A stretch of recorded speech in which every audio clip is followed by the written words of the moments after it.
Hey everybody, welcome back and thank you so much for tuning in one more time to the Like Attracts Like podcast. This is episode 3. I'm your host, Pat Mahan. Today we're going to talk a little bit about love and lack and how those are the only two factors that affect any and all decisions that you've ever made and that you ever will make. So stick around, we're going to be back right after this. Take a look at life from a different perspective. What if life is happening for you and not to you? This is the Like Attracts Like podcast with your host, Pat Mahan.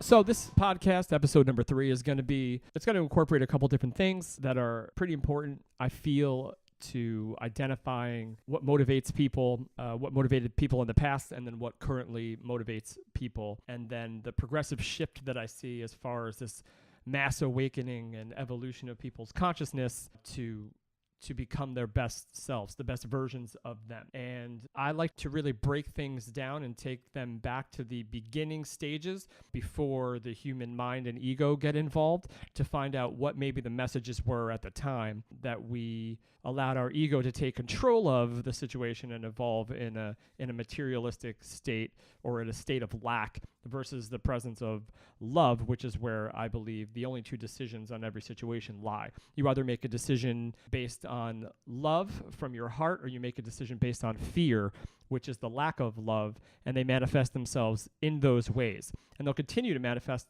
themselves, and you'll continue to attract those things back to you based on those decisions you make in every moment. So even if you're to evolve to this highest state and understand the concepts and reasonings for everything happening to you, and you can forgive your past self to the point where you're grateful that you went through these horrible scenarios in your mind and you finally got it under control and you're vibing at this high level and attracting these amazing things into your life, you don't win the game. It is you've reached a state of a higher vibration that will attract more amazing things to your awareness, and then you'll live those realities based on what your heart feels is right for you instead of what your mind feels it needs to achieve or be in order to be okay. You realize that you were always okay from the beginning and that you were talked into this lie of being less than because that's what this world does. And until you're aware of it, then you accept the story of these situations, good and bad, as your own. You develop this character, and that character navigates through the world until you realize that the character was created. So once you realize this, and they call this the apocalypse of consciousness, a spiritual awakening. I use air quotes there. But basically what it is, it's the awareness of yourself, your true self, the seer, the being inside of you, your soul. When your soul becomes aware that your ego has been created and needs certain things to feel valuable, then you can start this process of understanding your ego so that you can use it. A lot of people think that you want to get rid of your ego and disintegrate the ego, and because the ego is attachment and attachment is suffering, so we got to get rid of your ego. I don't think that's A, possible, and I don't think that is B, the right thing to do, because we need our ego. We need to be able to use our ego to identify things that we like, that we enjoy, people that we enjoy spending time with. We can use our ego properly once we're aware that it is not us, that it was a developed character to find out what we want to do in this world. So again, once you have this awareness and this awakening, you don't win the game. It is very possible to be, ascended to a super high level of consciousness and awareness and self-love and still lose sight of the check systems that led you to this. So when you encounter future situations, you can go back into a rut. It's up to you to believe these certain check systems that I'll go over throughout this process so that you don't fall back into the lower vibrational rut of believing these negative thoughts about yourself or situations that were meant to guide you, and you get caught in that vibration. So it's all about picking and choosing the perspectives that will allow the thought process that you have to remain at a higher level so that you then don't vibrate at a lower level and attract these horrible things to you. So why do I think this is important? The main reason that I feel like this has more of an effect on people and their lives and their relationships and their everyday reality is because I feel like the majority of us are living a life with projections of fear, but mistakenly identifying those behaviors as love-based, that we are responding to certain things in a codependent nature, putting significance and importance on people, places, and things, and we mistake the emotion and the feeling that these external stimuluses give us as love, when in fact it can be represented as the exact opposite of love, and the experience can be the exact opposite of what love would do. For example, have you ever had a friend where you can not talk to them for months and months and months and months, and all of a sudden out of nowhere you see them, or a text message comes up and you're right back into it? Nothing ever changed, like zero time went by. And then you have that friend that if you don't text them back right away, it's a problem and it's an argument and it's going to be an issue. Well, they would say, and their way of thinking, that the reason that they are so emphatic about needing to talk to you and communicate with you and your response time and what that means to them is because they love you. And you mean so much to me, and I love you, so I want to talk to you, and you're my best friend, and you're this and you're that. When in fact, what's happening is the first example is more of an example of an unconditional love by definition, and no judgment, and accepting the other person's journey and living their life and supporting them through it, and then being available and a part of that in an unconditional fashion at any time with no codependent needs from the other person. Whereas in the second example, this person is claiming in the name of love that is why they are making you feel like shit and putting pressure on you and doing all these things that would seemingly give you not the feeling of love, and they're saying they're doing it in the name of love. Once you become aware of this, it's easy to see it everywhere. It's easy to see that it is put into our lives early and often, and you can see how that would manifest into a psyche that creates a codependence upon external things, and then the need for those things gives us the impression that we love them. And this is it was one of the longest lessons for me to really dive into, because you have to dismantle all of your initial beliefs and understandings on what love is and what relationships are.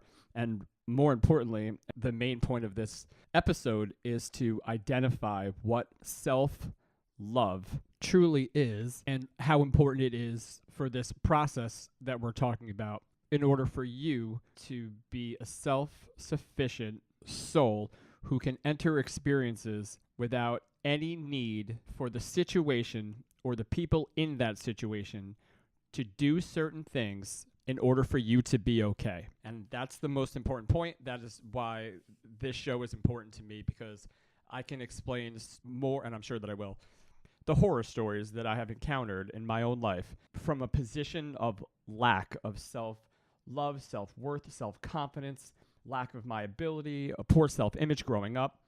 The lack that this created inside of my heart and soul was reflected to me in almost every situation that I can remember as I was growing up in my life and handling experiences, needing those experiences and those outside people and situations to do or be or act a certain way, or else I wouldn't be okay.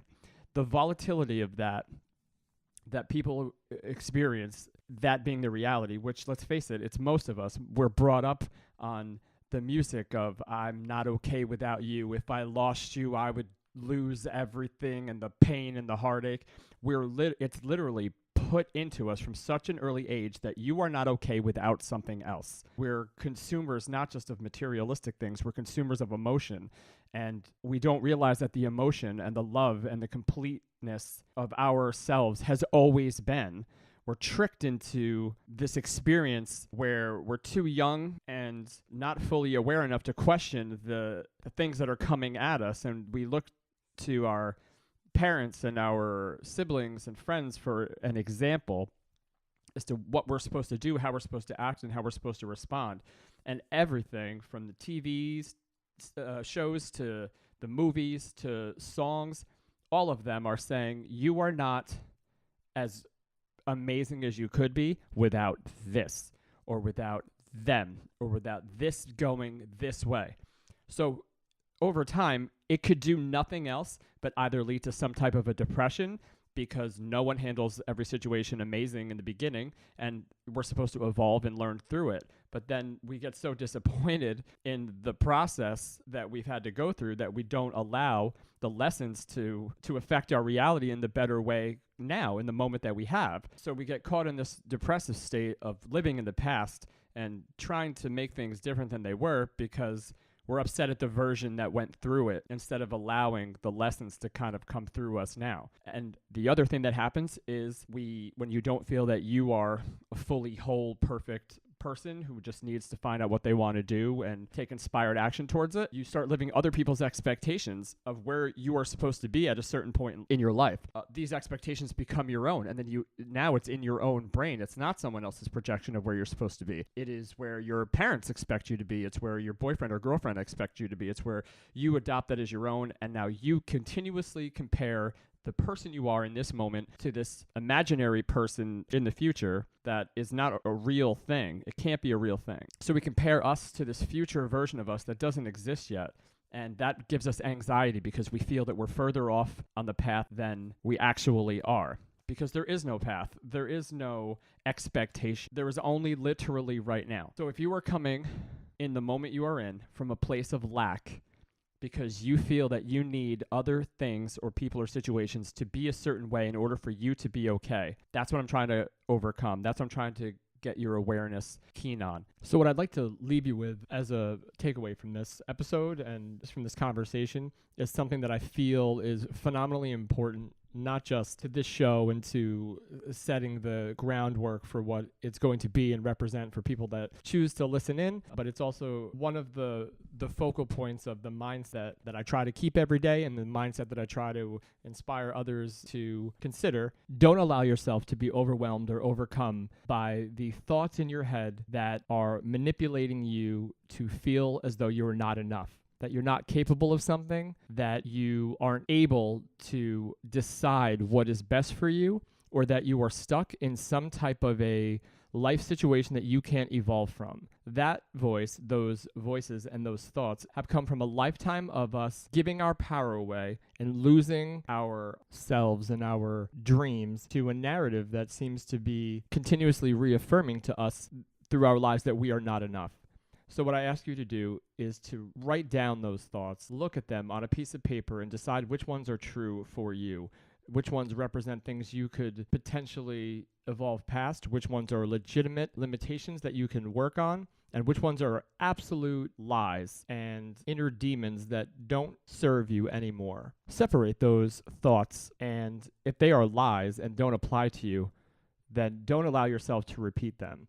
Begin now to become aware of and consciously control the thought processes that you've accepted your whole life, and realize that you have the potential and the ability to change what they are, why they exist, and you can use them to create a new inner dialogue that will end up not only serving you, but allowing your true heart and soul to come through in this world the way that it was supposed to, in a non-codependent way that needs nothing from anyone or anything in order for you to be okay. And that is the definition of freedom. So I hope you guys had a good time listening to this podcast. Again, I appreciate each and every one of you guys being a part of this, and I look forward to more episodes in the future. We're going to try to drop these every Thursday. And again, we've got some awesome guests coming up and some great messages and feedback. I'm really stoked, and I'm really grateful for each and every one of you. Till next time, see you then.